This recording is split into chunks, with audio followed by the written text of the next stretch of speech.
आपल्याला उदाहरण सोडवायचं आहे. प्रत्येकाशी काय नातं आहे? या संख्येशी या संख्येचं, या संख्येशी या संख्येचं. आपण ते काढूया. आता आपण काय करूया? 28 गुणिले 2 बरोबर 56. आता 56 मध्ये किती मिळूया? मग 58 होईल तर 2. 56 अधिक 2 बरोबर 58. आता या 58 ला या 118शी काय नातं आहे हे आपल्याला बघायचं आहे. आपण तसंच करूया.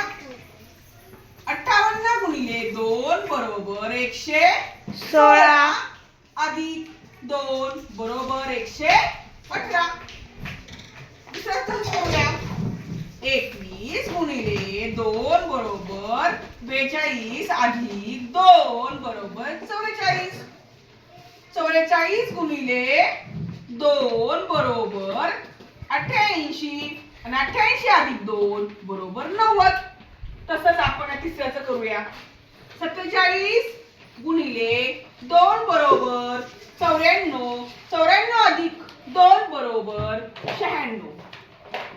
96 गुणिले 2 बरोबर 192 आणि 192 अधिक 2 बरोबर 194. आलं का? हो. म्हणजे पर्याय क्रमांक 1. समजलं? हो.